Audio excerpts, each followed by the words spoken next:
ਵਾਹਿਗੁਰੂ ਜੀ ਕਾ ਖਾਲਸਾ ਵਾਹਿਗੁਰੂ ਜੀ ਕੀ ਫਤਿਹ। ਹਰੀ ਜਸ ਆਪ ਕੀਰਤਨ ਰਾਹੀਂ ਸਰਵਨ ਕਰ ਰਹੇ ਸੀ। ਮਾਨੇਵਰ ਸ਼੍ਰੀ ਲਛਮਣ ਚੇਲਾ ਰਾਮ ਜੀ ਪਾਸੋਂ ਇੱਕ ਦੌਰ ਸਿੱਖ ਜਗਤ ਵਿੱਚ ਐਸਾ ਲੰਘਿਆ, ਸਿਰਮੌਰ ਕੀਰਤਨੀਏ ਰਵਾਬੀ ਹੁੰਦੇ ਸਨ। ਪ੍ਰਮਾਣਾਂ ਦੇ ਕੀਰਤਨ ਨੂੰ ਜਨਮ ਦਿੱਤਾ ਸੀ ਭਾਈ ਚਾਂਦ ਅਫਜ਼ਾਲ ਨੇ, ਔਰ ਉਹ ਦਰਬਾਰ ਸਾਹਿਬ ਦੇ ਵਿੱਚ ਵੀ ਕੀਰਤਨ ਕਰਦੇ ਸਨ। ਭਾਈ ਮੁਖਤਿਆਰ, ਭਾਈ ਮੋਤੀ, ਔਰ ਇਸ ਤੋਂ ਇਲਾਵਾ ਭਾਈ ਲਾਲ, ਭਾਈ ਸੁੰਦਰ ਦੇਸ਼ ਦੀ ਵੰਡ ਤੋਂ ਬਾਅਦ ਇਹ ਪਾਕਿਸਤਾਨ ਵਿੱਚ ਰਹਿ ਗਏ। ਔਰ ਇਸੇ ਤਰੀਕੇ ਦੇ ਨਾਲ ਮੈਨੂੰ ਯਾਦ ਹੈ ਲਾਲਾ ਛਬੀਲ ਦਾਸ ਫਰੰਟੀਅਰ ਦੇ ਇਲਾਕੇ 'ਚ ਗੁਰੂ ਗ੍ਰੰਥ ਸਾਹਿਬ ਜੀ ਦੀ ਕਥਾ ਕਰਦੇ ਹੁੰਦੇ ਸਨ। ਸਿੰਧ ਦੇ 'ਚ ਕੀਰਤਨ ਜਿੱਥੇ ਭਗਤ ਕੰਵਰ ਰਾਮ ਆਪਣੇ ਢੰਗ ਨਾਲ ਕਰਦੇ ਸਨ, ਉੱਥੇ ਇਹ ਦਾਦਾ ਚੇਲਾ ਰਾਮ ਆਪਣੇ ਢੰਗ ਨਾਲ ਸਿੰਧੀ ਸਮਾਜ ਦੇ 'ਚ ਔਰ ਪੰਜਾਬੀ ਸੰਗਤਾਂ ਦੇ 'ਚ ਗੁਰਬਾਣੀ ਦਾ ਹਰ ਜਸ ਕੀਰਤਨ ਕਰਦੇ ਸਨ। ਧੰਨ ਗੁਰੂ ਗ੍ਰੰਥ ਸਾਹਿਬ ਜੀ ਮਹਾਰਾਜ ਦੇ 'ਚ ਰਾਮਾਨੰਦ ਨੇ, ਪਰਮਾਨੰਦ ਨੇ, ਫਰੀਦ ਨੇ, ਕਬੀਰ ਨੇ, ਔਰ ਗੁਰਦੁਆਰੇ ਦੀ ਸ਼ੋਭਾ ਵੀ ਤਾਂ ਬਣਦੀ ਹੈ ਇੱਥੇ ਅੱਲਾ ਆਖਣ ਵਾਲੇ ਵੀ ਬੈਠੇ ਹੋਣ, ਇੱਥੇ ਰਾਮ ਅਲਾਪਣ ਵਾਲੇ ਵੀ ਬੈਠੇ ਹੋਣ, ਔਰ ਇੱਥੇ ਵਾਹਿਗੁਰੂ ਦੀ ਧੁਨੀ ਦਾ ਰਸ ਲੈਣ ਵਾਲੇ ਵੀ ਬੈਠੇ ਹੋਣ। ਜਦ ਇਹ ਸਾਰੇ ਗੁਰੂ ਗ੍ਰੰਥ ਸਾਹਿਬ ਦੇ ਵਿੱਚ ਬੈਠ ਸਕਦੇ ਨੇ ਤਾਂ ਗੁਰੂ ਗ੍ਰੰਥ ਸਾਹਿਬ ਦੀ ਹਜ਼ੂਰੀ ਦੇ ਵਿੱਚ ਵੀ ਇਸ ਤਰ੍ਹਾਂ ਦਾ ਇਕੱਠ ਚਾਹੀਦਾ ਹੈ। ਬਦਕਿਸਮਤੀ ਇਹ ਨਵੀਂ ਜਨਰੇਸ਼ਨ ਨੂੰ ਇਸ ਦਾ ਕੁਝ ਪਤਾ ਨਹੀਂ, ਤੇ ਪੁਰਾਤਨਤਾ ਨੂੰ ਅਸੀਂ ਪੜ੍ਹਨ ਦੀ ਕੋਸ਼ਿਸ਼ ਵੀ ਨਹੀਂ ਕਰਦੇ, ਸਮਝਣ ਦੀ ਕੋਸ਼ਿਸ਼ ਵੀ ਨਹੀਂ ਕਰਦੇ। ਜੋ ਅੱਜ ਤੁਸੀਂ ਪ੍ਰਮਾਣਾਂ ਦਾ ਕੀਰਤਨ ਸੁਣਦੇ ਹੋ, ਇਸ ਦੇ ਜਨਮਦਾਤਾ ਨੇ ਭਾਈ ਚਾਂਦ। ਕੁਝ ਬਜ਼ੁਰਗ ਅਜੇ ਵੀ ਮੌਜੂਦ ਨੇ ਜੋ ਕਹਿੰਦੇ ਨੇ ਜਦ ਭਾਈ ਚਾਂਦ ਕੀਰਤਨ ਕਰਦੇ ਸਨ ਤਾਂ ਕੀਰਤਨ ਦਾ ਰੂਪ ਹੋ ਜਾਂਦੇ ਸਨ। ਭਾਵੇਂ ਮੇਰਾ ਬਚਪਨਾ ਸੀ, ਮੈਂ 10, 11, 12 ਸਾਲ ਦੀ ਉਮਰ ਦੇ ਵਿੱਚ ਉਹ ਜਦ ਡਿਸਟ੍ਰਿਕਟ ਬੰਨੂ ਦੇ ਚਾਹੁੰਦੇ ਸਨ, ਮੈਂ ਸੁਣਦਾ ਸੀ। ਜਿਸ ਦਿਨ ਭਾਈ ਚਾਂਦ ਦਾ ਕੀਰਤਨ ਆਉਂਦਾ ਸੀ, ਗੁਰਦੁਆਰਾ ਭਰਿਆ ਹੁੰਦਾ ਸੀ। ਅੱਧੇ ਕੇਸਾਦਾਰੀ ਸਿੰਘ, ਫਿਰ ਸਹਿਜਦਾਰੀ, ਫਿਰ ਮੁਸਲਮਾਨ ਵੀ ਸੁਣਨ ਆਉਂਦੇ ਸਨ ਗੁਰੂ ਨਾਨਕ ਦੀ ਬਾਣੀ। ਇਸ ਤਰ੍ਹਾਂ ਦਾ ਇੱਕ ਸਾਂਝਾ ਜਿਹਾ ਸਿਲਸਿਲਾ ਚੱਲ ਰਿਹਾ ਸੀ। ਸਭੇ ਸਾਂਝੀ ਵਾਲ ਸਦਾਇਨ ਤੂੰ ਕਿਸੇ ਨਾ ਦੇਸੇ ਬਾਹਰਾ ਜੀਓ। ਜਿਹੜੀ ਸੱਚ ਦੀ ਆਵਾਜ਼ ਗੁਰੂ ਨਾਨਕ ਨੇ ਪੰਜਾਬ ਦੇ ਘਰ ਘਰ ਦੇ 'ਚ ਗੁੰਜਾਰ ਪਾਈ, ਉਹੀ ਆਵਾਜ਼ ਗੁਰੂ ਨਾਨਕ ਬਨਾਰਸ ਦੇ 'ਚ ਲੈ ਗਏ, 68 ਤੀਰਥਾਂ ਤੇ ਲੈ ਗਏ। ਉਹੀ ਆਵਾਜ਼ ਗੁਰੂ ਨਾਨਕ ਮੱਕੇ ਮਦੀਨੇ ਲੈ ਗਏ। ਔਰ ਸਾਡੀ ਸਫਲਤਾ, ਸਿੱਖ ਸਮਾਜ ਦੀ ਸਫਲਤਾ ਤਾਂ ਹੋਵੇਗੀ ਕਿ ਅਸੀਂ ਇਸ ਧੁਨ ਨੂੰ ਮੰਦਰਾਂ 'ਚ ਵੀ ਲੈ ਜਾਈਏ, ਮਸਜਿਦਾਂ 'ਚ ਵੀ ਲੈ ਜਾਈਏ, ਔਰ ਸਾਰਾ ਜਗਤ ਮੁਤਾਸਰ ਹੋਵੇ। ਅਜੇ ਤੇ ਸਿੱਖ ਵੀ ਟੁੱਟਿਆ ਹੋਇਆ ਹੈ, ਔਰ ਇਹ ਤਾਂ ਹੀ ਹੋ ਸਕਦਾ ਹੈ ਕਿ ਅਸੀਂ ਰਾਮਾਨੰਦ, ਪਰਮਾਨੰਦ, ਫਰੀਦ, ਧੰਨ ਗੁਰੂ ਨਾਨਕ ਦੇਵ ਜੀ ਮਹਾਰਾਜ ਦਾ ਅਗੰਮੀ ਇਹ ਸੰਦੇਸ਼ ਜੋ ਉਹਨਾਂ ਦਾ ਆਪਣਾ ਹੀ ਬੋਲ ਹੈ, ਸਗਲੀ ਜੋਤ ਹਮਾਰੀ ਸਮਿਆ ਨਾਨਾ ਵਰਨ ਅਨੇਕੰ, ਕਹਿ ਨਾਨਕ ਸੁਰ ਭੰਤਰ ਜੋਗੀ ਪਾਰ ਬ੍ਰਹਮ ਲਿਵਲ ਏਕੰ। ਇਹ ਜਿਤਨੇ ਵੱਖ-ਵੱਖ ਵਰਨ ਨੇ, ਭੇਖ ਨੇ, ਧਰਮ ਨੇ, ਇਹ ਮੇਰੀ ਆਪਣੀ ਜੋਤ ਹੈ। ਮੇਰੀ ਜੋਤ ਇਹਨਾਂ ਦੀ ਜੋਤ ਮੇਰੀ ਹੈ। ਅਸੀਂ ਆਤਮਾ ਦੇ ਤਲ ਤੇ ਇੱਕੋ ਹਾਂ। ਸਰੀਰ ਸਭ ਦੇ ਅਲੱਗ-ਅਲੱਗ ਨੇ, ਥੋੜੇ ਜਿਹਾ ਮਨ ਵੀ ਅਲੱਗ-ਅਲੱਗ ਨੇ। ਮਨ ਦਾ ਕਿਸੇ ਨਾਲ ਮੇਲ ਹੋ ਸਕਦਾ ਹੈ, ਵਿਚਾਰ ਕਿਸੇ ਨਾਲ ਮਿਲ ਸਕਦੇ ਹਨ। ਤਨ ਤੇ ਸਾਰਿਆਂ ਦੇ ਅਲੱਗ-ਅਲੱਗ ਨੇ, ਹਰ ਇੱਕ ਦਾ ਅਲੱਗ-ਅਲੱਗ ਹੈ। ਕਿਧਰੇ ਮਨ ਕਿਸੇ ਨਾਲ ਮਿਲ ਸਕਦਾ ਹੈ। ਮਨ ਦੀ ਸਾਂਝ ਪਰਿਵਾਰ ਨਾਲ ਬਣ ਸਕਦੀ ਹੈ, ਕਿਸੇ ਮਿੱਤਰ ਨਾਲ ਬਣ ਸਕਦੀ ਹੈ, ਪੜੋਸੀ ਨਾਲ ਬਣ ਸਕਦੀ ਹੈ, ਕਿਸੇ ਨਾਲ ਵੀ ਬਣ ਸਕਦੀ ਹੈ। ਪਰ ਮਨ ਦਾ ਮੇਲ ਵੀ ਸਾਰਿਆਂ ਨਾਲ ਨਹੀਂ ਆਉਂਦਾ। ਪਰ ਆਤਮਾ ਤੇ ਸਾਰਿਆਂ ਦੀ ਇੱਕੋ ਹੈ। ਇੰਜ ਕਹਿ ਲਓ, ਤਨ ਸਾਰਿਆਂ ਦੇ ਆਪਣੇ ਆਪਣੇ, ਮਨ ਸਾਰਿਆਂ ਦੇ ਆਪਣੇ ਆਪਣੇ, आत्मा सारियां दी इक्को ही है। और जद कोई आत्मा दे तल ते जीण लग पैंदा है, उहदी पहली पहचान समदृष्ट हो जाता है। ये पहली पहचान है। और इस तरह का संदेश सारी दुनिया नूं दिता जा सके, केंद्र केवल गुरु ग्रंथ साहब जी महाराज ने, इस तरह का होर कोई केंद्र भी नहीं है। सिर्फ अल्लाह दी धुन गूंजदी है गुस्ताखी माफ इस्लामी धर्म ग्रंथां च, सिर्फ राम दी धुनी गूंजदी है सनातनी मत दे ग्रंथां च। केवल इक्को ही महान ज्ञान दे सागर ने गुरु ग्रंथ साहब जी महाराज। गुरु गुरु गुर करम अनमोल, गुरु दी धुनी गूंजदी है, राम दी धुनी गूंजदी है, अल्लाह दा भी आलाप चलदा है। पूजा पाठ दी भी गल है, नमाज दी भी महिमा है। बेनमाजां कुत्तिया ए ना भली रीत, कदी चल ना आया पंजे वक्त मसीद। इतने शब्द मैं इस वास्ते लए ने कि सानू अपना पिछोकड़ वेखना चाहिए और गुरु नानक दा सिद्धांत, ताकि असी गुरु ग्रंथ साहब दा संदेश सारी दुनिया च ले जा सकीए। खैर, धन्यवाद कर दिता है महान कीर्तनियां दा, और ये गाहे बगाहे देश देश प्रदेश देश मिलते रहंदे ने। उद्यम है इन्हां दा, थानू हरिजस सरवण कराया। आइए हुण जो चल रही है लड़ीवार कथा, पिछले साल तो आरंभ की सी, थोड़े कहे मुताबिक अज ये सुणीए दियां पौड़ियां आरंभ हो रही ने। और इस दे मूल पंक्ति यह है, नानक भगतां सदा विगास। भगतां दे मन दे सदा खेड़ा रहिंदा है, कोई फुल भी सदा खिड़िया नहीं रहिंदा। ये भी मैं अर्ज करते हैं, कोई खुशी भी किसी कोल सदा नहीं आउंदी, हासे भी सदा नहीं आउंदे ने। वक्ती हासा आउंदा है, फिर रोना ही आउंदा है। वक्ती सुख आउंदे ने, फिर दुख ही आउंदा है। वक्ती दिन नूं फुल खिड़ गए ने, रात नूं मुरझा गए ने। सदीवी खेड़ा किधरे भी नहीं है।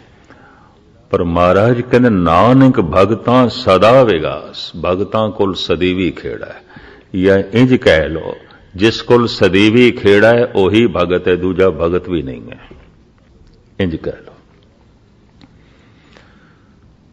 ऐसा खेड़ा है, सोने दे सिंगासन ते बैठा है, खिड़िया होया है, प्रतत्ती तवी ते बैठा है, खिड़िया होया है। ऊपर चौर हो रही है, खिड़िया होया है। पर कोई जो जला तलवार नाल गर्दन अलग कर रहा है, खिड़िया होया है। जिस तरह गुरु ने अपना स्वरूप पेश किया, नक्शे कदम ते चल के सिख भी उस तरह होए। जैसे कि भाई मनी सिंह दा उदाहरण,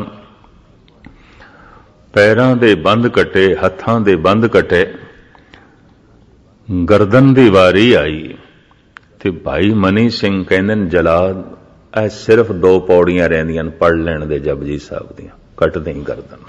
पाठ कर रहे सन भाई साहब, पाठ दा रूप होए सन। ये 2 पौड़ियां पढ़ लैण दे। जलाद कहंदा नहीं, इस तरह दी मैनू आग्या नहीं है, मैं तो बिना रुके सारा काम करना है। तलवार चलाई, गर्दन अलग कर दी। कवि संतोख सिंह जी कहंदे ने, रोम रोम दे चों जपजी साहब दे पाठ दी आवाज जारी सी, पाठ दी समाप्ति होई, भाई साहब जी दे प्राणा दा अंत होया। गुरमुख रोम रोम हर दयावे। सदीवी खेड़ा है, चाहे कोई सत्कार कर रहा है, खिड़िया होया है, किसी ने तिरस्कार कर दिता है, खिड़िया होया है। नफा हो गया है, खिड़िया होया है, पर नुकसान हो गया, खिड़िया होया है। मनुख दा खेड़ा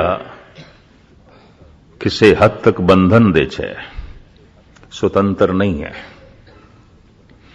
ਨਫਾ ਹੋਵੇਗਾ ਤੇ ਵਕਤੀ ਖਿੜ ਸਕਦਾ ਹੈ, ਨੁਕਸਾਨ ਦੇ ਚ ਨਹੀਂ ਖਿੜ ਸਕਦਾ। ਇੱਜ਼ਤ ਮਿਲੀ ਵਕਤੀ ਤੌਰ ਤੇ ਖਿੜ ਸਕਦਾ ਹੈ, ਬੇਇੱਜ਼ਤੀ ਦੇ ਚ ਨਹੀਂ ਖਿੜ ਸਕਦਾ। ਹਰ ਹਾਲਤ ਦੇ ਜਿਸ ਕੋਲ ਵਿਗਾਸ ਹੀ ਵਿਗਾਸ ਹੈ, ਖੇੜਾ ਹੀ ਖੇੜਾ ਹੈ। ਮਹਾਰਾਜ ਕਹਿੰਦੇ ਨੇ ਉਹੀ ਭਗਤ ਹੈ। ਤੇ ਮੈਂ ਫਿਰ ਦੁਹਰਾ ਦਿਆਂ, ਭਗਤਾਂ ਕੋਲ ਸਦੀਵੀ ਖੇੜਾ ਹੈ, ਜਾਂ ਜੋ ਸਦੀਵੀ ਖਿੜਿਆ ਹੋਇਆ ਹੈ ਉਹੀ ਭਗਤ ਹੈ, ਦੂਸਰਾ ਭਗਤ ਨਹੀਂ ਹੈ। ਨਾਨਕ ਭਗਤਾਂ ਸਦਾ ਵਿਗਾਸ। ਪਰ ਇਹ ਸਦੀਵੀ ਵਿਗਾਸ ਉਹਨਾਂ ਨੂੰ ਪ੍ਰਾਪਤ ਕਿਸ ਤਰ੍ਹਾਂ ਹੁੰਦਾ ਹੈ? ਸੁਣੀਏ ਦੁੱਖ ਪਾਪ ਕਾ ਨਾਸ। ਦੁੱਖ ਤੇ ਪਾਪ ਦੋਹਾਂ ਦਾ ਜ਼ਿਕਰ ਇਕੱਠਾ ਕਿਉਂ ਕੀਤਾ ਹੈ? ਕਿਉਂਕਿ ਦੁੱਖ ਦਾ ਬੀਜ ਹੈ ਪਾਪ। ਮੈਂ ਫਿਰ ਦੁਹਰਾਵਾਂ, ਦੁੱਖ ਦਾ ਬੀਜ ਹੈ ਪਾਪ। ਸਾਰੇ ਦੁੱਖ ਪਾਪ ਤੋਂ ਪੈਦਾ ਹੁੰਦੇ ਨੇ। ਤੇ ਫਿਰ ਇੱਥੇ ਪ੍ਰਸ਼ਨ ਪੈਦਾ ਹੋਵੇਗਾ, ਪਾਪ ਕੀ ਹੈ? ਵਾਸਤਵਿਕ ਪਾਪ ਕੀ ਹੈ? ਹੁਣ ਇਹ ਤੇ ਅਜੇ ਤੱਕ ਵੀ ਮੈਨੂੰ ਪੂਰੀ ਸਮਝ ਨਹੀਂ, ਔਰ ਐਸਾ ਮੇਰਾ ਆਪਣਾ ਅਨੁਭਵ ਹੀ ਹੈ। ਅਗਰ ਇੱਕ ਕਲਾਸ ਦੇ ਵਿੱਚ ਵੀ ਕੋਈ ਵਿਦਿਆਰਥੀ ਬੈਠੇ ਨੇ ਤੇ ਸਾਰੇ ਇੱਕ ਸਟੇਜ ਦੇ ਨਹੀਂ ਹੋਣਗੇ। ਜੇ 5ਵੀਂ ਚ ਬੈਠੇ ਨੇ, 8ਵੀਂ ਚ ਬੈਠੇ ਨੇ, 10ਵੀਂ ਚ ਬੈਠੇ ਨੇ, ਉਹ ਸਾਰੇ ਵਿਦਿਆਰਥੀ ਵੀ ਇੱਕ ਸਟੇਜ ਦੇ ਨਹੀਂ ਹੋਣਗੇ। ਮਾਨਸਿਕ ਸਟੇਜ ਉਹਨਾਂ ਦੀ ਸਾਰਿਆਂ ਦੀ ਅੱਗੇ ਅੱਗੇ ਹੋਵੇਗੀ। ਭਾਵੇਂ ਇੱਕ ਕਲਾਸ ਦੇ ਚ ਬੈਠੇ ਨੇ, ਪਰ ਮਾਨਸਿਕ ਤਲ ਤੇ ਜ਼ਰੂਰ ਅੱਗੇ ਪਿੱਛੇ ਹੋਣਗੇ। ਇੱਕ ਕਲਾਸ ਦੇ ਚ ਭਾਵੇਂ ਇੱਕੋ ਹੀ ਸੰਗਤ ਦੇ ਚ ਬੈਠੇ ਨੇ ਸਾਰੇ, ਸਰੋਤਿਆਂ ਦੀ ਮਾਨਸਿਕ ਸਟੇਜ ਹਰ ਇੱਕ ਦੀ ਅਲੱਗ-ਅਲੱਗ ਹੋਵੇਗੀ, ਹਰ ਇੱਕ ਦੀ ਅਲੱਗ-ਅਲੱਗ। ਕੋਈ ਅੱਗੇ ਹੋਵੇਗਾ, ਬਹੁਤ ਅੱਗੇ ਹੋਵੇਗਾ, ਕੋਈ ਮੱਧ ਦੇ ਚ ਹੋਵੇਗਾ, ਕੋਈ ਬਿਲਕੁਲ ਪਛੜੇ ਹੋਇਆ ਹੋਵੇਗਾ, ਕੋਈ ਬਿਲਕੁਲ ਪਿੱਛੇ ਹੋਵੇਗਾ। ਪਾਪ ਕੀ ਹੈ? ਵਾਸਤਵਿਕ ਪਾਪ ਕੀ ਹੈ? ਈਸਾ ਜੋ ਈਸਾਈਆਂ ਦਾ ਰਹਿਬਰੀ ਪੁਰਸ਼ ਹੈ, ਸ਼ੌਕ ਨਾਲ ਸ਼ਰਾਬ ਪੀ ਲੈਂਦਾ ਸੀ। ਦੀਨ ਇਸਲਾਮ ਦਾ ਜਨਮਦਾਤਾ ਮੁਹੰਮਦ ਉੱਠਦਾ ਮਾਸ ਵੀ ਸ਼ੌਕ ਨਾਲ ਖਾ ਲੈਂਦੇ ਸਨ, ਗਊ ਦਾ ਤੇ ਖਾਂਦੇ ਹੀ ਸਨ। ਸਵਾਮੀ ਰਾਮ ਕ੍ਰਿਸ਼ਨ ਪਰਮਹੰਸ ਹਰੇ ਰਾਮਾ ਹਰੇ ਕ੍ਰਿਸ਼ਨ ਮਿਸ਼ਨ ਜਿਨ੍ਹਾਂ ਦਾ ਅੱਜ ਸਾਰੇ ਯੂਰਪ ਦੇ ਵਿੱਚ ਵੀ ਫੈਲਿਆ, ਇਹਦਾ ਅਮਰੀਕਾ ਤੇ ਕੈਨੇਡਾ ਦੇ ਵਿੱਚ ਵੀ। ਇਹ ਬਿਨਾਂ ਮਛਲੀ ਤੋਂ ਚਾਵਲ ਖਾਂਦੇ ਹੀ ਨਹੀਂ ਸਨ ਬੰਗਾਲੀ।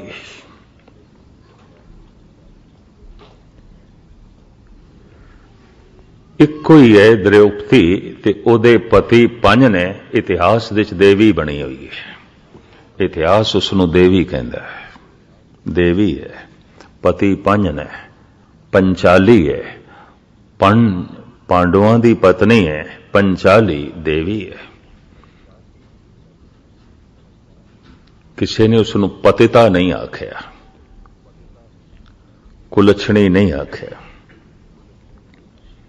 ਇਸਲਾਮ ਦੇ ਵਿੱਚ ਇਜਾਜ਼ਤ ਹੈ ਇੱਕ ਪੁਰਸ਼ ਦੀਆਂ 4 ਪਤਨੀਆਂ ਹੋ ਸਕਦੀਆਂ ਨੇ, ਔਰ ਉਸ ਨੂੰ ਕਤਈ ਕੋਈ ਕਾਫਰ ਨਹੀਂ ਕਹਿੰਦਾ ਵੀ 4 ਔਰਤਾਂ ਨੇ ਇਹ ਤੇ ਕਾਫਰ ਹੋਵੇਗਾ। ਨਹੀਂ, ਕੋਈ ਕਾਫਰ ਨਹੀਂ, ਉਹ ਮੁਸਲਮਾਨ ਹੈ, ਉਹ ਦੀਨਦਾਰ ਹੈ। ਤਾਂ ਫਿਰ ਕਿਸ ਨੂੰ ਪਾਪ ਆਖੋਗੇ? ਪੁੰਨ ਕੀ ਹੈ, ਪਾਪ ਕੀ ਹੈ? ਕਿਸ ਨੂੰ ਪੁੰਨ ਆਖੋਗੇ? ਪਾਪ ਕੀ ਹੈ? ਹਰ ਮਜ਼ਹਬ ਦੇ ਵਿੱਚ, ਹਰ ਧਰਮ ਦੇ ਵਿੱਚ ਆਪਣੀ ਆਪਣੀ ਗੱਲ ਹੈ, ਆਪਣੀ ਆਪਣੀ ਖੇਡ ਹੈ। ਕਿਸੇ ਵਕਤ ਭਾਰਤ ਵਿੱਚ ਸਵੈੰਬਰ ਸਮਾਜਿਕ ਕਿਰਿਆ ਸੀ, ਔਰ ਧਰਮ ਦੀ ਦੁਨੀਆ 'ਚ ਵੀ ਕਾਬਲੇ ਕਬੂਲ ਸੀ। ਸਵੈੰਬਰ ਖੁਦ ਵਰ ਚੁਣਨਾ, ਆਪ ਵਰ ਚੁਣਨਾ। ਬੱਚੀਆਂ ਆਪਣਾ ਵਰ ਖੁਦ ਚੁਣਦੀਆਂ ਸਨ, ਮਾਂ-ਬਾਪ ਨਹੀਂ ਚੁਣਦੇ ਸਨ। ਯੂਰਪ ਤੇ ਅਮਰੀਕਾ ਨੇ ਜਿਸ ਨੂੰ ਅੱਜ ਅਪਣਾਇਆ, ਜਿਸ ਰਸਮ ਨੂੰ, ਇਹ ਭਾਰਤ ਵਿੱਚ ਪਹਿਲੇ ਫੇਲ ਹੋ ਚੁੱਕੀ ਹੈ, ਹਜ਼ਾਰਾਂ ਸਾਲ ਪਹਿਲੇ ਫੇਲ ਹੋ ਚੁੱਕੀ ਹੈ। ਸਵੈੰਬਰ, ਬੱਚੀ ਆਪਣਾ ਵਰ ਖੁਦ ਚੁਣੇ। ਮਾਂ-ਬਾਪ ਕਿਉਂ ਚੁਣਨ? ਜ਼ਿੰਦਗੀ ਕੱਟਣੀ ਹੈ ਬੱਚੀ ਨੇ, ਉਹ ਆਪਣਾ ਵਰ ਖੁਦ ਚੁਣੇ। ਖੁੱਲ੍ਹ ਸੀ, ਆਜ਼ਾਦੀ ਸੀ।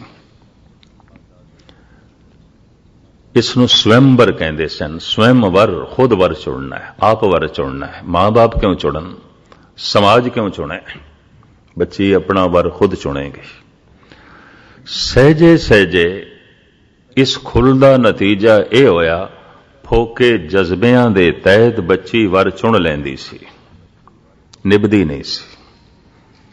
रिश्ते टुटदे सन, बच्चे रुलदे सन। जो दुखांत अज यूरोप ते अमेरिका भोग रहा है, ये पहले भारत भोग चुके है, ये भी मैं अर्ज कर चुके हैं। जब भारत सोने की चिड़िया सी तो सारी दुनिया के लोग धन कमाण लई भी हिंदुस्तान ही जाते सन। अफगानी जाते सन, ईरानी जाते सन, अरब जाता सी, डच गए, पुर्तगेज गए, मंगोल गए, फ्रेंच गए, फिर बाद विच अंग्रेज भी व्यापारी बन के व्यापार करने लई गए।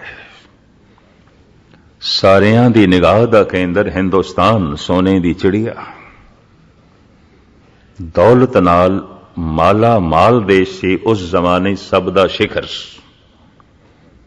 दुनिया दा व्यापारी, दुनिया दा राजनैतिक, दुनिया दा कलाकार हिंदुस्तान दी तरफ जांदा सी। यही कारण है कि प्राचीन कला लईए हिंदुस्तान दी ते शिखर ते पहुंची हुई है। संग तराशी, चित्रकला, संगीत दी कला हैरानगी है। सारा दिमाग उत्थे इकट्ठा हो गया सी। सोने दी चिड़िया सी। सहजे सहजे जो व्यापारी बन के गए, राजनैतिक बन के गए, काबज हो गए, देशवासियों को गुलाम कर दिता। ते देशवासियों की धन दे कोई बहुती रुचि भी नहीं रह गई सी। जैसे कहते ना, मच्छी पत्थर नूं चट के मुड़दी है, वो मुड़ पै सन। राजकुमार जोगी बनन लग पै सन। कहते सन नहीं, देख लिया धन धर्म चाहिए, देख लेने पदार्थ परमात्मा चाहिए,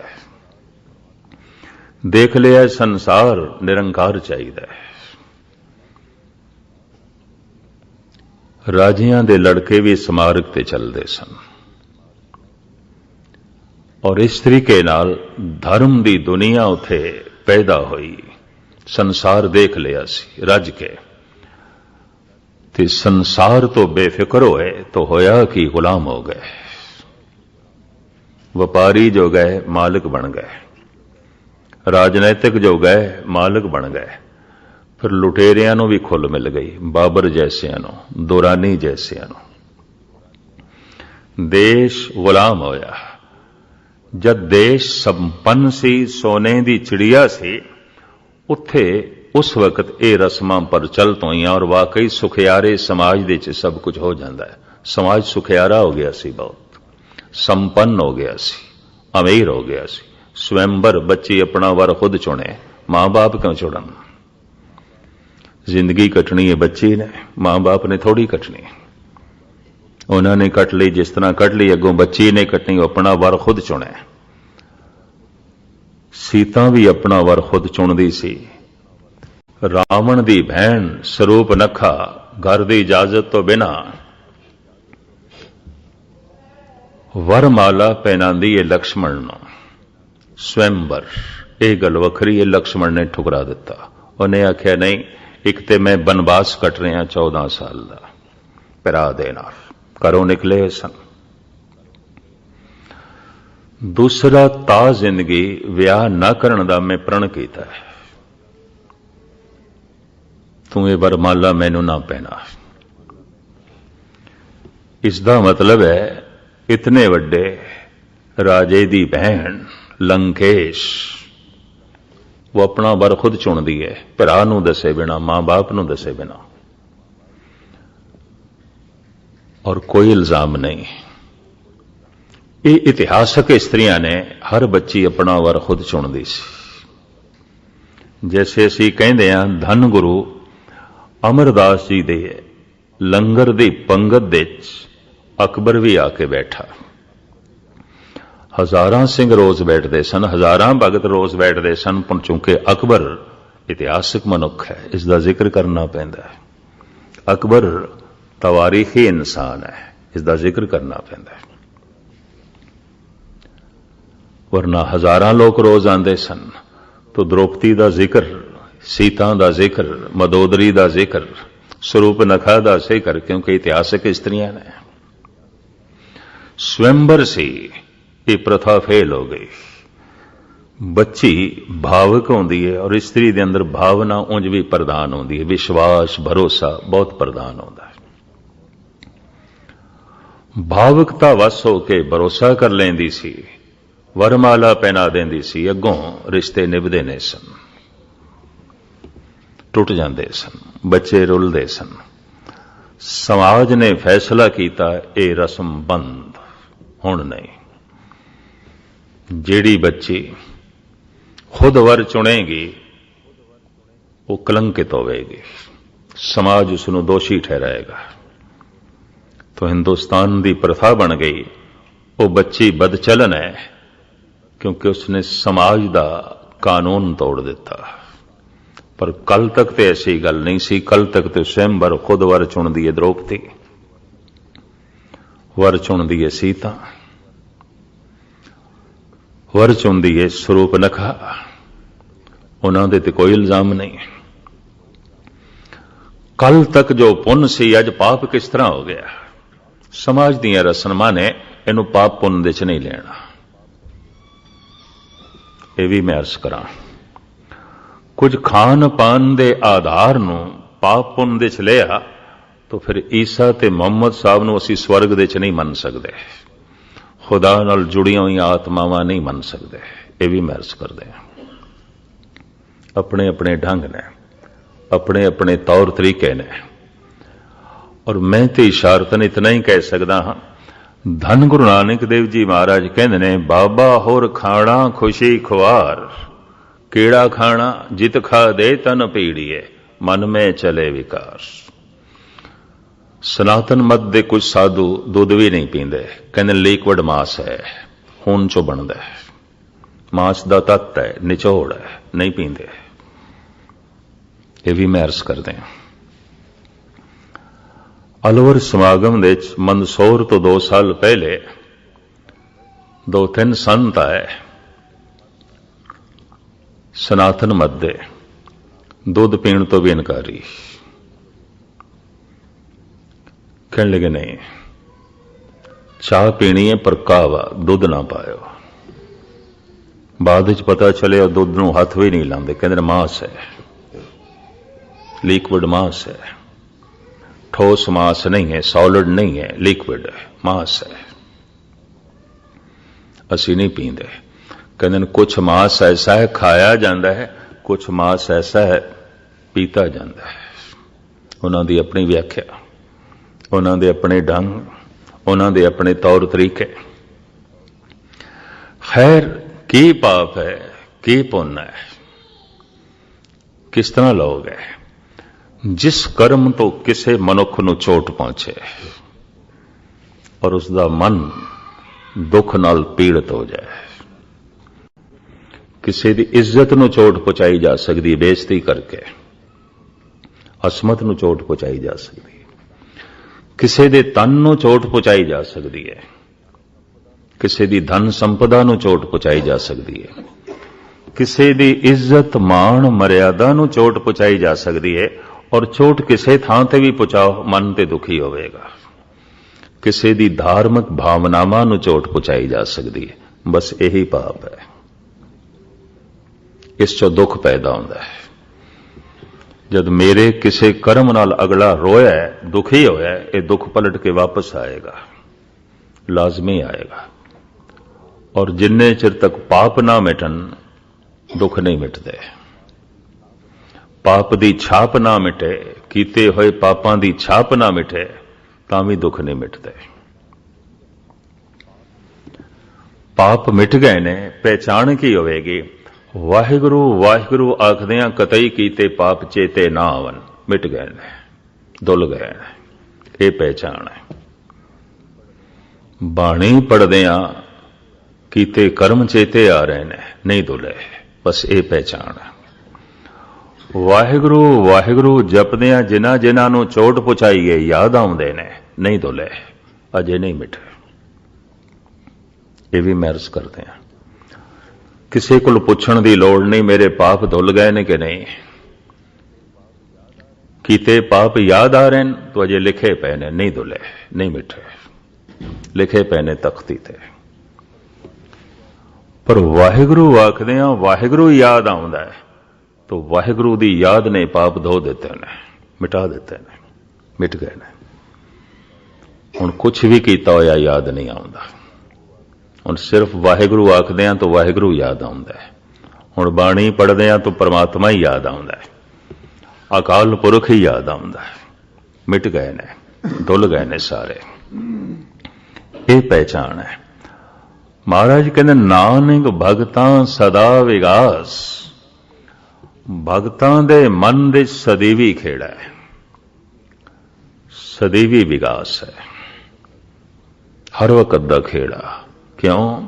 ਸੁਣੀਏ ਦੁਖ ਪਾਪ ਕਾ ਨਾਸ, ਪਰਮਾਤਮਾ ਦਾ ਨਾਮ ਸੁਣਦਿਆਂ ਹੀ ਪਾਪ ਨਾਸ ਹੋ ਗਏ, ਉਹਦੇ ਨਾਲ ਦੁੱਖ ਨਾਸ ਹੋ ਗਏ। ਦੁਖੀ ਮਨੁੱਖ ਖਿੜਿਆ ਹੋਇਆ ਨਹੀਂ ਰਹਿ ਸਕਦਾ, ਪਾਪੀ ਮਨੁੱਖ ਖਿੜਿਆ ਹੋਇਆ ਨਹੀਂ ਰਹਿ ਸਕਦਾ। ਪਾਪੀ ਤੇ ਕੁਰਲਾਏਗਾ। ਇਹ ਵੀ ਮੈਂ ਅਰਜ਼ ਕਰਦੇ ਹਾਂ, ਹਿਰਦੇ ਵਿੱਚ ਪਾਪ ਦੀ ਛਾਪ ਹੈ ਤਾਂ ਕੋਈ ਨਾ ਕੋਈ ਦੁੱਖ ਪੈਦਾ ਹੁੰਦੇ ਰਹਿਣਗੇ। ਤੇ ਜਦ ਕੋਈ ਨਾ ਕੋਈ ਦੁੱਖ ਪੈਦਾ ਹੋਣ, ਕਿਸ ਤਰ੍ਹਾਂ ਖਿੜੇਗਾ? ਕਿਵੇਂ ਖਿੜੇਗਾ? ਖੇੜਾ ਕਿੱਥੋਂ? ਅਕਸਰ ਮਨੁੱਖ ਮੁਰਝਾਏ ਹੋਏ ਮਿਲਦੇ ਨੇ, ਕਿਉਂਕਿ ਦੁੱਖ ਦੀਆਂ ਦੋ ਰੂਪਾਂ ਨੇ, ਦੋ ਰੂਪ ਨੇ। ਇਹ ਤਨ ਦੇ ਚ ਰੋਗ ਬਣ ਕੇ ਪ੍ਰਗਟ ਹੁੰਦਾ ਹੈ, ਮਨ ਦੇ ਚ ਸੋਗ ਬਣ ਕੇ ਪ੍ਰਗਟ ਹੁੰਦਾ ਹੈ। ਦੋ ਰੂਪ ਨੇ ਦੁੱਖ ਦੇ।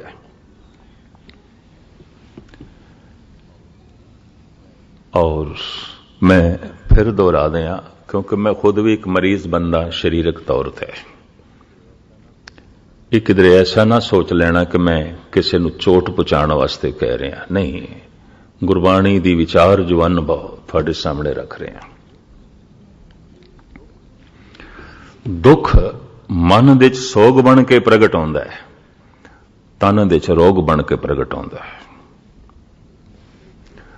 ਤੇ ਹੁਣ ਦੇਖੀਏ ਕਿਸ ਦੇ ਮਨ ਦੇ ਸੋਗ ਹੈ, ਕਿਸ ਦੇ ਤਨ ਦੇ ਚ ਰੋਗ ਹੈ, ਔਰ ਮਨੁੱਖ ਕਿੰਨੇ ਕੁ ਰੋਗੀ ਨੇ। ਮਹਾਰਾਜ ਦੀ ਬਾਣੀ ਕਹਿੰਦੀ ਹੈ, ਜੋ ਜੋ ਦੀਸੇ ਸੋ ਸੋ ਰੋਗੀ, ਸਾਰੇ ਹੀ ਰੋਗੀ ਨੇ, ਸਭ ਰੋਗੀ ਨੇ।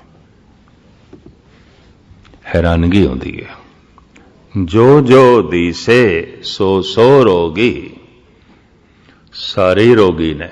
ਚਲੋ ਤਨ ਦੇ ਤਲ ਤੇ ਰੋਗੀ ਨਾ ਹੋਏ ਤਾਂ ਮਨ ਦੇ ਤਲ ਤੇ ਸੋਗੀ ਹੋਣਗੇ, ਚਿੰਤਾ ਚ ਹੋਣਗੇ, ਤਣਾਅ ਦੇ ਚ ਹੋਣਗੇ, ਬੇਚੈਨ ਹੋਣਗੇ, ਪਰੇਸ਼ਾਨ ਹੋਣਗੇ। ਅਗਰ ਕੋਈ ਕਹਿੰਦਾ ਮੇਰੇ ਤਨ ਦੇ ਚ ਰੋਗ ਵੀ ਨਹੀਂ, ਮੇਰੇ ਮਨ ਦੇ ਚ ਸੋਗ ਵੀ ਨਹੀਂ, ਗੁਸਤਾਖੀ ਮਾਫ, ਝੂਠ ਬੋਲਦਾ ਹੈ, ਬਿਲਕੁਲ ਝੂਠ ਬੋਲਦਾ ਹੈ। ਇਹ ਵੀ ਮੈਂ ਅਰਜ਼ ਕਰਦੇ ਹਾਂ। ਹੋ ਸਕਦਾ ਇਸ ਵਿਚਾਰ ਨਾਲ ਤੁਹਾਡੀ ਸਹਿਮਤੀ ਹੋਵੇ, ਭਾਵੇਂ ਨਾ ਹੋਵੇ, ਤੇ ਗੁਰੂ ਦੀ ਮੋਹਰ ਮੈਂ ਪਹਿਲੇ ਲਾ ਦਿੱਤੀ ਹੈ, ਜੋ ਜੋ ਦੀਸੇ ਸੋ ਸੋ ਰੋਗੀ। ਕਿਉਂਕਿ ਗੁਰੂ ਦੇ ਸਾਰੇ ਨਾਲ ਹੀ ਕਹਿ ਸਕਦੇ ਹਾਂ, ਉਂਝ ਨਹੀਂ।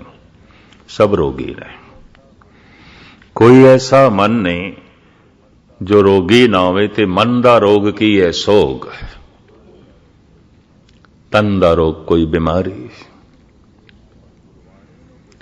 ਔਰ ਗੁਰਬਾਣੀ ਨੂੰ ਪੁੱਛੀਏ, ਮਹਾਰਾਜ ਕਿੰਨੇ ਰੋਗੀ ਨੇ, ਔਸਤ ਕਿੰਨੇ ਰੋਗੀ ਨੇ, 100 ਦੇ ਚ ਕਿੰਨੇ ਕੁ ਰੋਗੀ ਨੇ? 10 ਰੋਗੀ ਨੇ, 20 ਰੋਗੀ ਨੇ, 30 ਰੋਗੀ ਨੇ, 40% ਰੋਗੀ ਨੇ। ਮਹਾਰਾਜ ਕਹਿੰਦੇ ਨਹੀਂ, ਜੋ ਜੋ ਦੀਸੇ ਸੋ ਸੋ ਰੋਗੀ, ਰੋਗ ਰਹਿਤ ਮੇਰਾ ਸਤਿਗੁਰੂ ਜੋਗੀ। ਅਗਰ ਕਰੋੜਾਂ ਦੇ ਪਿੱਛੇ ਕੋਈ ਇੱਕ ਅਧ ਮਨੁੱਖ ਤਨ ਕਰਕੇ ਵੀ ਸਵਸਥ ਹੈ ਤੇ ਮਨ ਕਰਕੇ ਵੀ ਆਨੰਦ, ਤੇ ਕੋਈ ਗਿਣਤੀ ਹੈ? ਇਹ ਤੇ ਕੋਈ ਗਿਣਤੀ ਨਹੀਂ, ਇਹ ਤੇ ਕੋਈ ਗਿਣਤੀ ਨਹੀਂ। 1000 ਬੂਟੇ ਮੈਂ ਅੰਬਾਂ ਦੇ ਲਾਵਾਂ ਤੇ ਸਿਰਫ ਇੱਕ ਫਲੀ ਬਹੁਤ ਹੋਵੇ, ਬਾਕੀ ਸਾਰੇ ਸੁੱਕ ਸੜ ਜਾਣ, ਇਹ ਤੇ ਮਾਲੀ ਦੀ ਕਾਮਯਾਬੀ ਨਹੀਂ, ਇਹ ਤੇ ਕੋਈ ਬਾਗ ਦੀ ਮਹਿਮਾ ਨਹੀਂ। 999 ਤੇ ਸੁੱਕ ਗਏ ਨੇ, ਕੁਮਲਾ ਗਏ ਨੇ, ਇੱਕ ਨੂੰ ਫਲ ਲੱਗੇ ਨੇ। एक फली बहुत होया। तो कहा जा सकता है ये जिहड़ा एक फली बहुत होया ये गैर सुभावक है। इस वास्ते भगतां दे आनंद ते खेड़े नूं देख के प्राचीन जमाने ते हुण भी कह दिता जाता कोई पागल ही लगदे ने, पागल ही लगदे ने। नुकसान हो गया तो खिड़े हुए ने, बेइज्जती हो गई है तो खिड़े हुए ने। अकाली कौर सिंह मैनू चंगी तरह याद, कश्मीर दे श्रीनगर गुरुद्वारे सिंह सभा च कथा करके बाहर आए ने। किसी ने करारियां 3-4 गालां कढ़ियां। उन्हां दे नाल रहण वाले संत फकीर सिंह ने मैनू दसिया काफी लंबे समय तक श्री गुरु सिंह सभा कीर्तन भी करते रहे। जम्मू दे वो कीर्तन भी करते रहे। 3-4 गालां बड़ियां करारियां कढ़ियां, माड़ियां मोटियां ने, क्योंकि कथा च कुछ ऐसे विचार कहे जो उन्हां दे अनुकूल नहीं सन। आपे तो बाहर हो गए, जबत ना कर सके, करारियां 4 गालां कढ़ दित्तियां ते झोली अड के खड़े हो गए ते हसदियां होयां कहण लगे कोई होर गप्फा, गुरमुख पै रिहा कोई होर गप्फा है तो वह भी पा दे। तो कहण लगा महापुरखो मैं थानू गालां कढ़ियां ने। ते अकाली कौर सिंह जिन्हां ने गुरु ग्रंथ साहब जी महाराज दा तत्करा लिखिया है, कहण लगे कौर सिंह मर गया जिथे तक दुनिया दीयां गालां पहुंचदियां सन। मैनू गाल कढ़नी सी ते कम से कम 5-7 साल पहले कढ़दा, मेरे तक पहुंचनी सी, हुण नहीं पहुंचदी, हुण तू कढ़ पिया। मैनू गाल ही कढ़नी सी ते 5-7 साल पहले मिलना सी मैनू, हुण नहीं। हुण ते असीं उस दुनिया दे मालिक हां, उत्थे रहिंदे हां जिथे तेरियां गालां पहुंचदियां नहीं, ते जिहड़ी चीज मेरे तक पहुंची ही नहीं तो मैं तेनू की जवाब दें, मेरे तक नहीं पहुंची। ऐसे भी लोग ने, निक्की जिहा गल कोई कह देंदा है, अगला कहंदा है मैं गुरुद्वारे ही नहीं आना, कल तो आना ही नहीं। बथेरे लोगों को मैं इस तरह सुन लेना, नहीं जी उत्थे इन्नी गल आख दित्ती गई है। मैं कहा हद हो गई, घर दे च माड़ी मोटी गल हो जाए तू कहंदा मैं अज घर नहीं जाना, छोड़ देगा घर ते तू चला जाना। भावें पुत्र ने कुछ ऐसी वैसी गल आख दी है, पत्नी ने आख दी है, पति ने आख दी है, मां बाप ने आख दी है, तो इंज ते नहीं कहता अज मैं घर नहीं जाना। तो एक गल जे तेरी समझ च नहीं आई तो आखी गई है, तो तू आखें मैं कल तो गुरुद्वारे ही नहीं जाना, गल स्पष्ट हो गई। गुरुद्वारा तू छोड़ना चाहता सी, बहाना तेनू चाहिदा सी, मिल गया, वो मिल गया तेन। गल इतनी है, हकीकत है। मैं अर्ज करा अगर 1 करोड़ दे पिछे कोई 2-4 मनुख ऐसे ने मन दे तल ते आनंदित ने ते तन दे तल ते स्वस्थ ने, तो ये कोई गिणती नहीं है, बहुत वड्डी गिणती नहीं है। कोटन में नानक को नारायण जय चीत, करोड़ां च कोई इक्कत, करोड़ां च।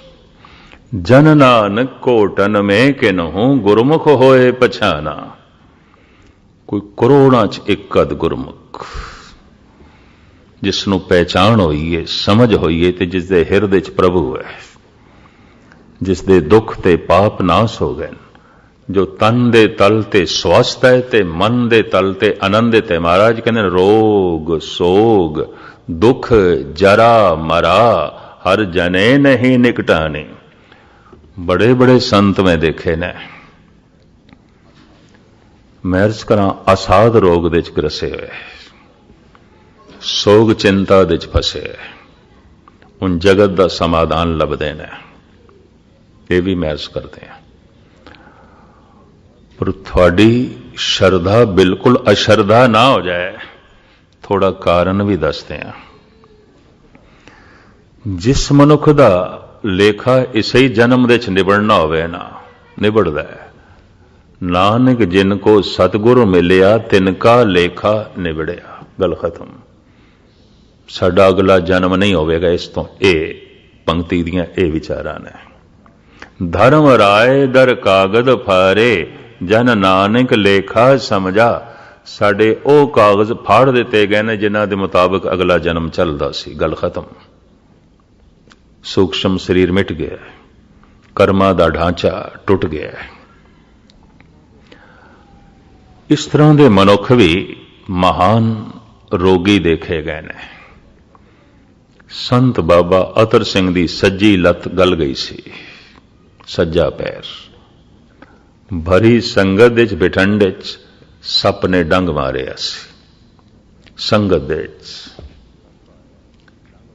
सप आया, डंग मार के नसिया, फिर संगतां नूं भी दिखाई दिता है, बाबा जी नूं भी दिखाई दिता। दो बंदे लाठियां लेके भजे, रोकया संत ने। बाबा अतर सिंह कहन लगे एक कर्जा ते निबड़ गया, हुण मार के फिर मेरे ते कर्जा चाड़ना है। एक कर्जा निबड़ गया साडा, गल खत्म। और यही ते कर्जा रहिंदा सी साडा, निबड़ गया। हुण ये अकाल पुरख दी खेड, अकाल पुरख जाने। इलाज भी बड़ा होया, लत ठीक नहीं हुई सी। और बाबा अतर सिंह कहते रहे नहीं, इनू भोग लैन दो, ये चलेगा। 3 साल होए ने, स्वामी कृष्णानंद गुजरे ने, महर्षि रमन गुजरे ने, जिन्हां दी बड़ी प्रतिष्ठा ते बड़ी गल ते हिंदू जगत कहंदा सी, ब्रह्मज्ञानी ने। कंठ दा कैंसर सी, गले दे च कैंसर सी।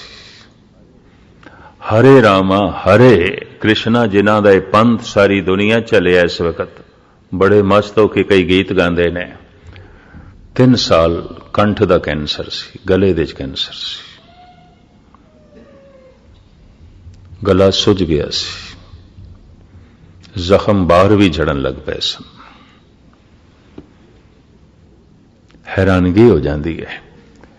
इस तरह के कुछ होर भी मैं रसक पुरुष देखे ने, जुड़िया हुई आत्मावां देखिया ने। एक ही है, इसनों मैं इस तरह उदाहरण देना होना, पता नहीं थोड़ी तसल्ली होगी कि नहीं। 1 एकड़ का सरोवर है, उस दे च पानी है और वो 5 फुट गहरा है, और 1 एकड़ जमीन है।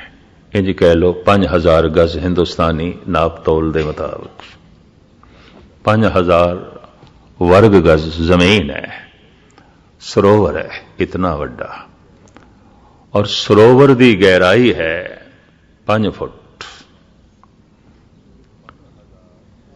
हुण ये 5000 गज दे विच जो सरोवर है, इनू हुण 500 गज दे च करना है। ये सारा पानी 500 गज दे च लेना है। 500 वर्ग गज, पहले 5000 सी, हुण 500, तो गहराई तो वध जाएगी। हुण उस हिसाब नाल तुसीं खुद अंदाजा लगाओ वो कितना डूंगा हो जाएगा पानी, उत्थे डूंघियाई तो वध जाएगी। ਜਿਹੜੇ दुख कई जन्मां च भोगने होंदे ने, 100 साल 2 साल दे च भोगने ने, इसे ही जन्म दे च भोगने ने, दुख बड़े गहरे हो जाते ने। अगे नहीं, इसे ही जन्म च भोगने ने, हुणे ही गल निबड़े, दुख बहुत गहरे हो जाते हैं, उन्हां दी गहराई वध जाती है। कुछ पुरुष ऐसे जो आत्म रस दे च लीन ने, ते फिर भी शरीरक तल ते रोगी, मानसिक तल ते सोगी नहीं होणगे, मानसिक तल ते आनंदित, मानसिक तल ते खिड़े हुए, शरीरक तल ते रोगी। मैं इन्हां अखां नाल बड़े बड़े ब्रह्मज्ञानी भी देखे ने, शरीरक तल ते रोगी। तो ऐसा अनुभव दे च आया, ऐसे जन्म विच खेड निबड़ रही है, गल खत्म हो रही है। भोगे बिन भागे नहीं, कर्म बिना भोगे नाश नहीं होता, मिटदा ही नहीं। पूर्व लो कृत कर्म न मिटे री घर गैन, ਜ਼ਮੀਨ ਦੇ ਉੱਤੇ ਬੋਇਆ ਹੋਇਆ ਬੀਜ ਮੇਰਾ ਕੋਈ ਹੋਰ ਵੀ ਖਾ ਸਕਦਾ ਹੈ, ਪਰ ਮੈਂ ਜੀਵਨ ਦੇ ਵਿੱਚ ਜੋ ਬੋਇਆ ਉਹ ਤੇ ਮੈਨੂੰ ਹੀ ਖਾਣਾ ਪਏਗਾ। ਆਪ ਬੀਜ ਆਪੇ ਹੀ ਖਾਏ, ਉਹ ਦੂਸਰਾ ਨਹੀਂ ਖਾਂਦਾ, ਉਹ ਤੇ ਉਸ ਨੂੰ ਹੀ ਖਾਣਾ ਪਏਗਾ ਜਿਸ ਨੇ ਜੀਵਨ ਦੇ ਵਿੱਚ ਬੀਜਿਆ। ਕਰਮ ਦਾ ਬੀਜ ਤੇ ਜੀਵਨ ਦੇ ਵਿੱਚ ਵੀ ਬੋਵਾਂਗੇ ਨਾ, ਮੈਂ ਹੀ ਮਨ ਨਾਲ ਜੋ ਕਰਮ ਕਰਾਂਗਾ ਤਾਂ ਉਸਦੇ ਸੰਸਕਾਰ ਤੇ ਮੇਰੇ 'ਚ ਹੀ ਬਣਨਗੇ, तो उसका दुख दूसरा किस तरह भोगेगा, तीसरा किस तरह भोगे। वो दुख ते मैं ही भोगांगा, मेरे नाल कोई सहानुभूति कर सकता है, हमदर्दी कर सकता है। हमदर्द तो मुराद दूजे दा दर्द मैं महसूस करदा, हमदर्दी। इनू हिंदी संस्कृति च कहंदे ने सहानुभूति।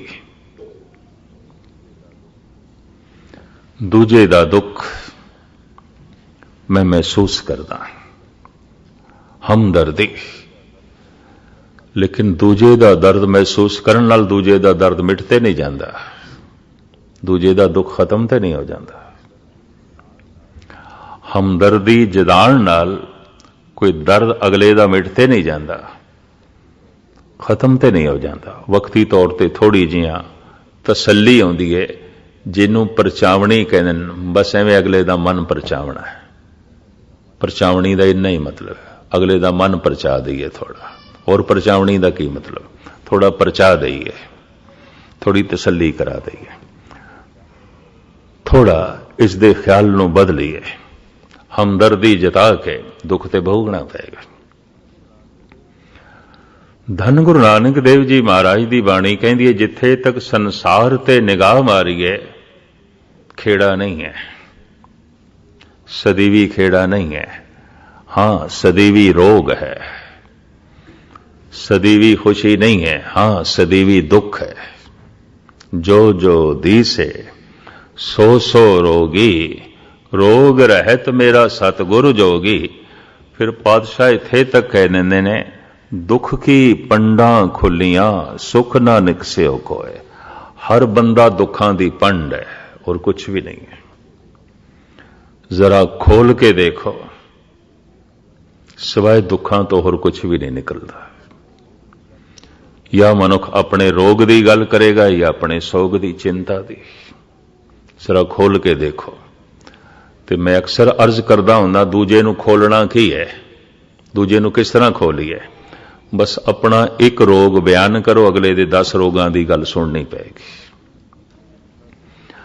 अपनी एक चिंता किसी दे अगों रखो, अगले दियां हजारां चिंतावां की गल सुननी पैगी। सियाणे मनुख अपनी चिंता कतई किसी दे अगों नहीं रखते, और अपने रोग की व्याख्या भी किसी दे अगों नहीं करते। ये भी मैं अर्ज करते हैं।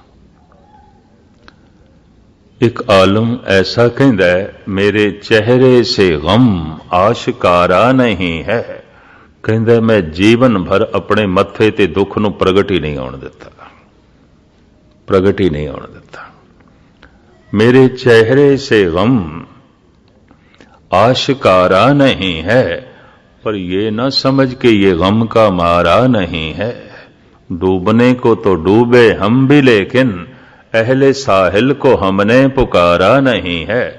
कहता डुबया मैं भी हां, गोते मैं भी खादे ने, पर मैं ये नहीं आखे ले मैं डुब गया जी, मैं मर गया जी, मैं डुब गया जी। ये रोला मैं नहीं पाया। ये फकीर तबीयत इंसान इंज कहता, कोई जरा रोला पांदा जी, मैं डुब गया जी, मैं मर गया जी। कोई शांत रह जाता है, चुप रह जाता है। दुख दियां ये दो धारावां ने, तन दे च रोग बन के प्रगट होंदा है, मन दे च सोग बन के प्रगट होंदा है।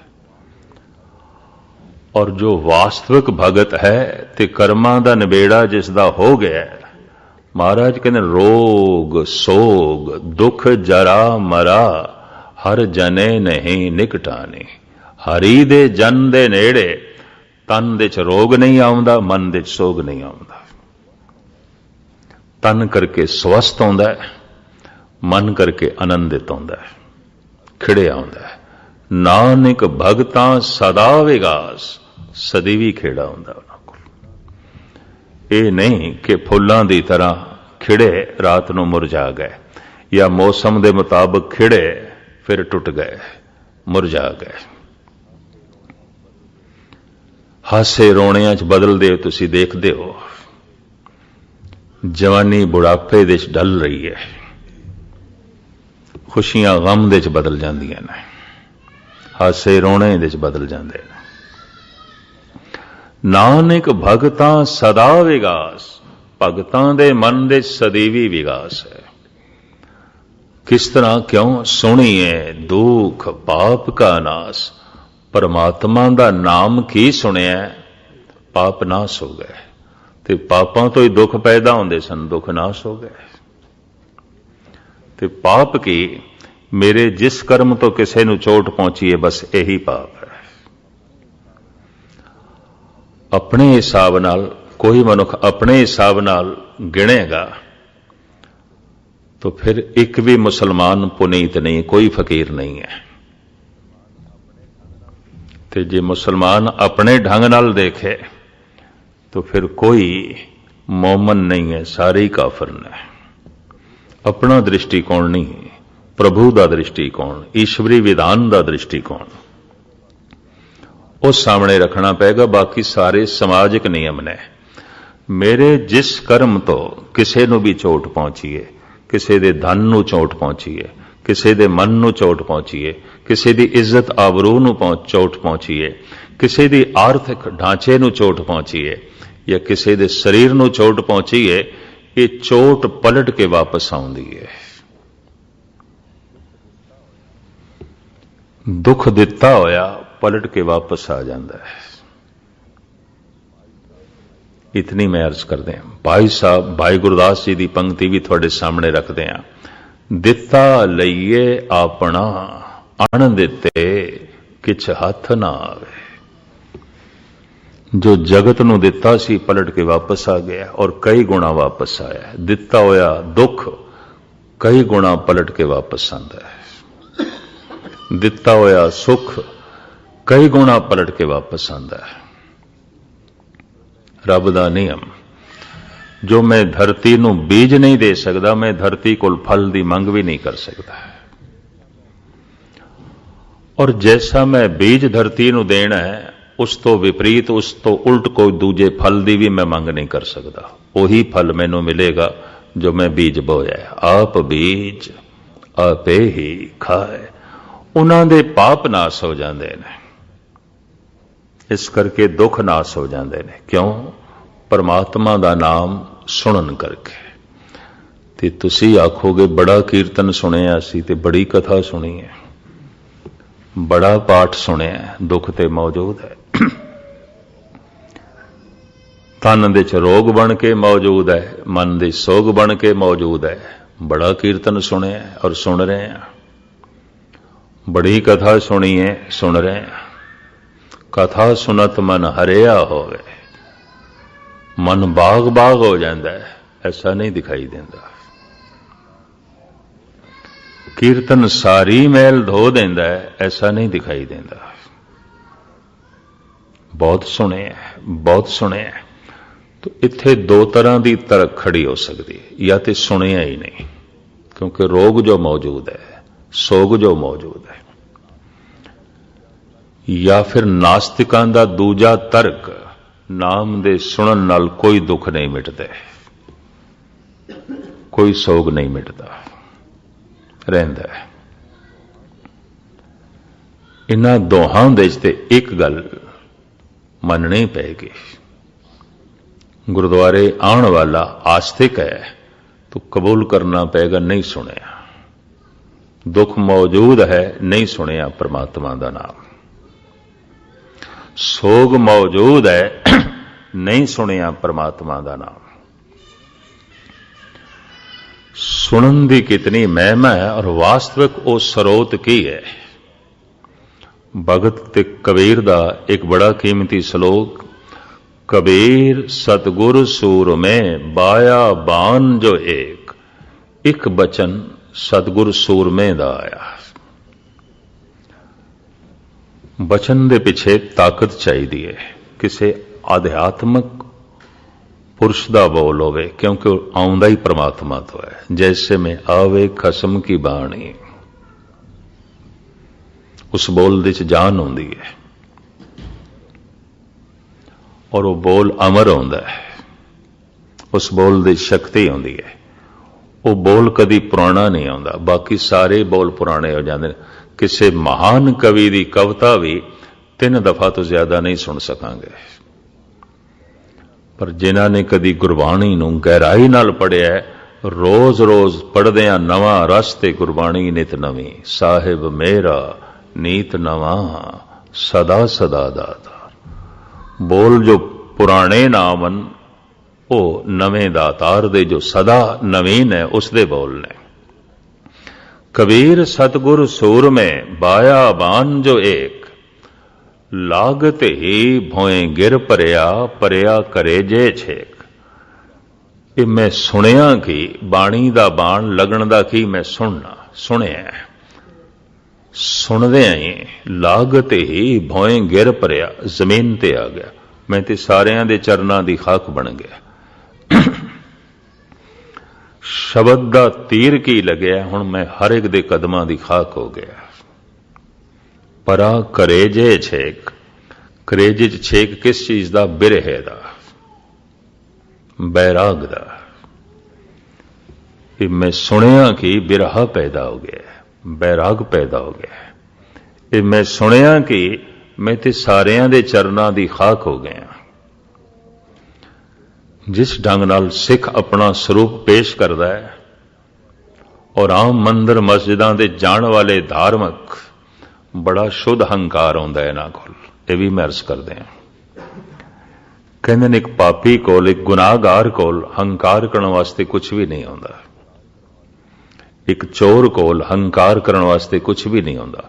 समाज दे किस तरह आ सकता है कि मैं माड़ा मोटा चोर नहीं वड्डा चोर हाँ? किस तरह अपने हंकार नूं प्रगट करेगा? समाज दे चोर है, यार है, दुराचारी है, ठग है, उहदा हंकार टिक नहीं सकता। चोरी दा की हंकार, ठगी दा की हंकार। पर मनुख दान दा ते हंकार कर सकता है, ज्ञान दा ते हंकार कर सकता है, कीते हुए नितनेम दा हंकार कर सकता है, कीर्तन करन दा हंकार कर सकता है, कीर्तन सुनन दा हंकार कर सकता है। इस वास्ते कुछ तार्किक लोग कहते ने शुद्ध हंकार नाल भरे हुए चेहरे मंदिर मस्जिदां जो है निकलते हुए दिखाई दे रहे हैं। इकबाल ने इत्थों ही तनस कर दी सी। बड़ा शुद्ध हंकार देखण नूं मिलदा है, धर्म दा हंकार, ज्ञान दा हंकार। असी गुरबाणी सुन के आया, नमाज पढ़ के आया, इसदा हंकार। हद हो गई। उसने ही सुनिया कीर्तन जो सारियां दे चरनां दी खाक हो गया। भाई साहब भाई वीर सिंह कहंदे ने मेरे छुपे रहण दी इच्छा, हुण ते मैं बिल्कुल छुप जाना चाहता, मिट जाना चाहता। ऐसे पैरां दे थल्ले हो जावां किसी दी निगाह भी मेरे ते ना पै, मेरे छुपे रहण दी इच्छा। ते छुप ते हो ही सकदा है जो कदमां ते थल्ले हो जाए। कबीर सतगुर सूर में बाया बान जो एक, लागत ही भोए गिर परया, परया करे जे छेक। अगर सुन लिया तो महाराज कहते सुनदियां ये मनुख मामूली नहीं होवेगा, निरा इसदे दुख ते पाप ही नाश नहीं होणगे, ये सिद्ध पुरुष हो जाएगा, इहदे कोल वाग सत्य आ जाएगी। जिसने परमात्मा दा बोल सुन लिया वो बोल हुण उस मनुख दे बोलां दे विच मिश्रित हो जाएगा और उसका बोल वाक सत्या नूं जन्म देवेगा। जिन्हें परमात्मा दा बोल सुन लिया कन्ना दे राही, परमात्मा दा बोल उहदी ज़बान ते बैठ जाएगा। प्रभ जी बसे साध की रसना, उहदी ज़बान ते परमात्मा दा बोल बैठ जाएगा। ते जिहदी ज़बान ते परमात्मा दा बोल है, बोल व्यर्थ नहीं जाएगा, सिद्ध हो जाएगा। सुनिए सिद्ध परमात्मा दा नाम सुन के सिद्ध बन जाएगा, उहदे कोल वाक सत्य आ जाएगी। कहंदे ने सिद्ध पुरुष कोल की आउंदा है, उहदे हत्थां 'च बरकत आउंदी है, उहदे कदमां दे 'च क्रांति आउंदी है, ਉਹਦੇ ਬੋਲਾਂ ਦੇ ਸਤੇ ਆਉਂਦੀ ਹੈ। ਇਹ ਸਿੱਧ ਪੁਰਸ਼ ਦੇ ਲੱਛਣ ਨੇ। ਸੁਣੀਏ ਸਿੱਧ ਪੀਰ ਸੁਰਨਾਥ,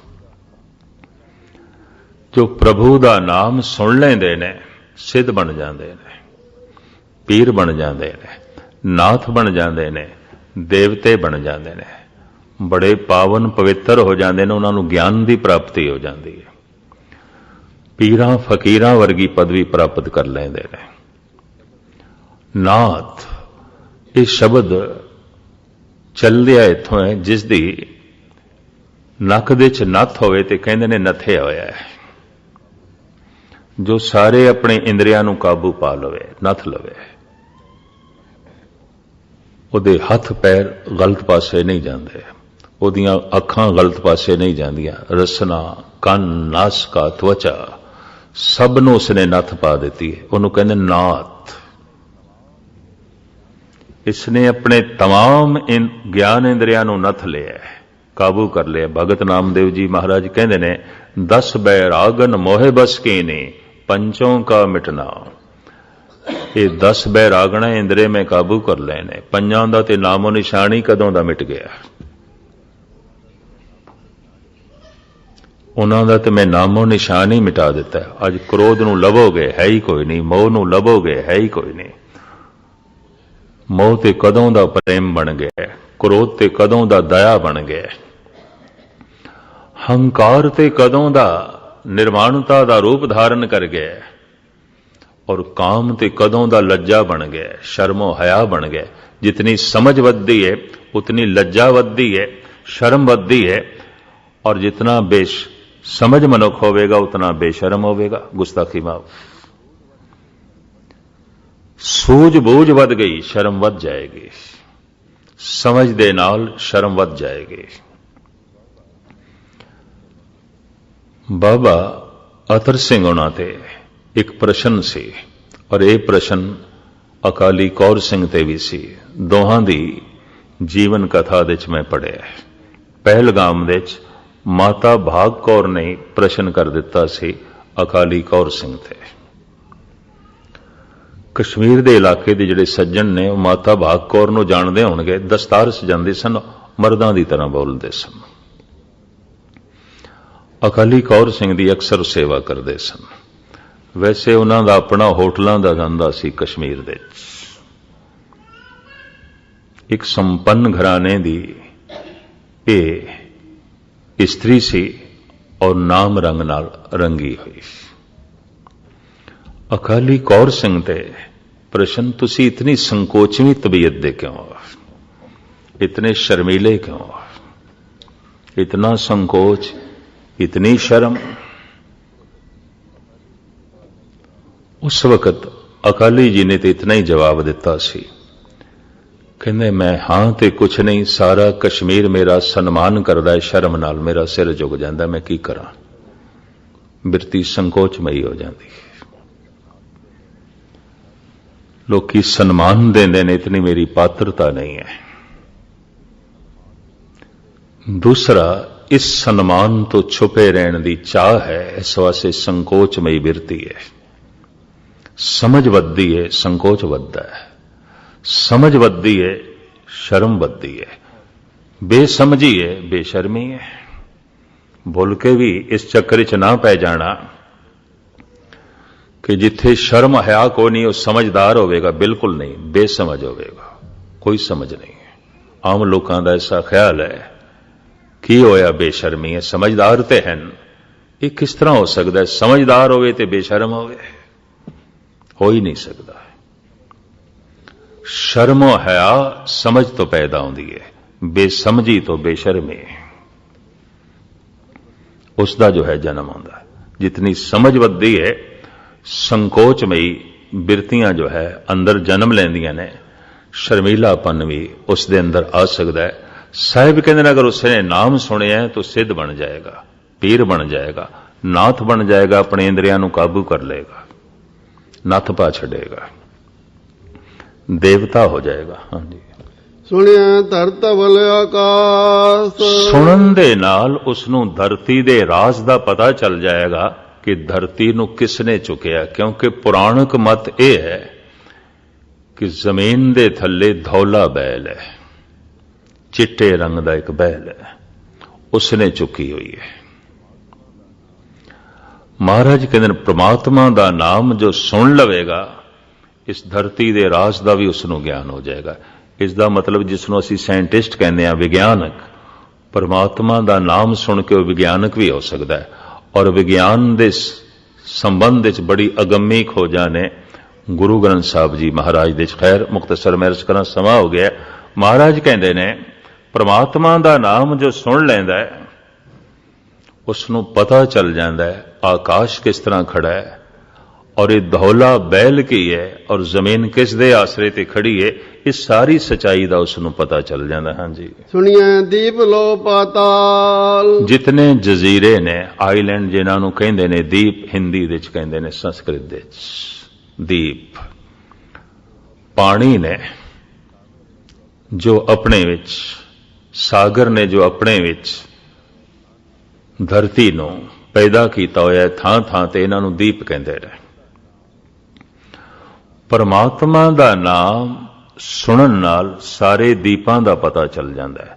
हैरानगी की गल है, उन्हां दिनां च हवाई जहाज नहीं सन, नौखंड पृथ्वी का भी जिक्र है, सारे दीपां का भी जिक्र है, खंडां ब्रह्मंडां का भी जिक्र है, और इस तरह दियां कोई दूरबीना खुर्दबीना नहीं सन, कोई हवाई जहाज भी नहीं सन। जिंदगी बड़ी छोटी है, सारा किस तरह भ्रमण किया होगा।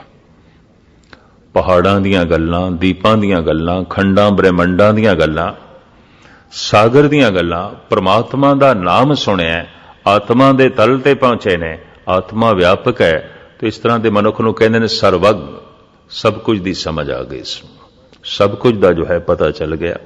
उन्हों पता चल जाता है पाताल का, उसनों पता चल जाता है तरह तरह के जो है जजीरियां का, और उसनों पता चल जाता है तरह तरह के खंड ब्रह्मंडां दा। हाँ जी, सुनिए पोह न सके काल। समय का उस दे ते प्रभाव नहीं पैंदा, कहंदे ना समय दे नाल चलना चाहिए, समय दे नाल बदलना चाहिए। काल तो मुराद वक्त। आम लोग कहते हैं वक्त के मुताबिक चलो, समय के मुताबिक चलो, तो समय के मुताबिक चलन तो मुराद की आउंदे, कहंदे जे वो समाज करदा वही करो। समाज सारा शराब पिया पींदा है, पियो शराब। समाजिक तल ते स्त्री नगन घूम रही है, घूमो नंगे। समाजिक तल ते अजदवाजी जिंदगी, विआह शादियां गुड्डी गुड्डे दा खेल बन के रह गईयां, सवेरे शादी शामी तलाक। तो समाज नाल चलो फिर। ਜਿਹੜੇ ਜਿਹੜੇ इस वक्त के प्रभाव हेठ आए ने, वक्त उन्होंने खा जाता है, समा उन्होंने नष्ट कर देता है, समय की मार हेठ आके बर्बाद हो जाते हैं। महाराज कहते हैं परमात्मा का जो नाम सुनते हैं, समा उन्होंने प्रभावित नहीं करता। समय का, वक्त का प्रभाव उन्होंने ते नहीं पैंदा, काल का प्रभाव उन्होंने ते नहीं पैंदा, क्योंकि उन्होंने अकाल की गल सुन ली। वो अकाल नाल जो है जुड़े ने, सुने पोह न सके काल। हाँ जी, नानक भगतां सदा विगास। भगतां दे मन दे सदीवी विगास बनिया रहिंदा, सदीवी खेड़ा बनिया रहिंदा। क्यों? सुने दुख पाप का, क्योंकि वो परमात्मा का नाम सुनते ने, सुन के उन्होंने इतनी उच्ची अवस्था प्राप्त हो जाती है। वास्तविक सुनना की है, मैं फिर दोहरावां, तुसीं आखो असीं ते बहुत सुनिया है, ना तन दे च रोग मिटे, ना मन का सोग मिटिया, तो यह जड़ियां प्राप्तियां ने यह भी कोई नहीं हुई। तो मैं आखांगा नहीं सुनिया, बस नहीं सुनिया। जी आखिए सुनिया है तो इसका मतलब गुरु बाबा जी गलत कह रहे हैं फिर, क्योंकि ये कुछ तो होया नहीं जिंदगी नहीं, सुनिया ही नहीं। तो तुसी आखोगे असी सुनदे पाया, नहीं ये सुनना नहीं है, तो फिर सुनना की है? इसका खुलासा दूजी तीजी पौड़ी नूं आधार बना के मैं कल थोड़े सामने रखण दी निमाणी कोशिश करांगा। अज थां थां ते समागम सन, घरां दे गुरुद्वारे भी 2 समागम होए। इस तरह संगतां दी भी मसरूफियत रही, दास दी भी मसरूफियत रही। ते चेला राम जी आए, ਬਹੁਤ ਥੋੜੀਆਂ ਸੰਗਤਾਂ ਸਨ ਜਦੋਂ ਉਹਨਾਂ ਨੇ ਕੀਰਤਨ ਆਰੰਭ ਕੀਤਾ, ਕਿਉਂਕਿ ਅੱਜ ਥਾਂ ਥਾਂ ਤੇ ਸਮਾਗਮ ਸਨ, ਜਗ੍ਹਾ ਜਗ੍ਹਾ ਸਮਾਗਮ ਸਨ। ਖੈਰ ਮੁਖਤਸਰ ਜੋ ਹੈ ਮੈਂ ਅਰਜ਼ ਕਰਾਂ, ਬਾਕੀ ਅਗਲੀ ਪੌੜੀ ਦੀ ਵਿਚਾਰ ਕੱਲ ਤੁਹਾਡੇ ਸਾਹਮਣੇ ਰੱਖਣ ਦੀ ਕੋਸ਼ਿਸ਼ ਕਰਾਂਗੇ। ਇੱਥੇ ਜੋ ਹੈ ਸਮਾਪਤੀ। ਸਾਰਿਆਂ ਦਾ ਬਾਰ-ਬਾਰ ਹਾਰਦਿਕ ਤੌਰ ਤੇ ਧੰਨਵਾਦ। ਭੁੱਲ ਚੁੱਕ ਦੀ क्षमा। ਵਾਹਿਗੁਰੂ ਜੀ ਕਾ ਖਾਲਸਾ, ਵਾਹਿਗੁਰੂ।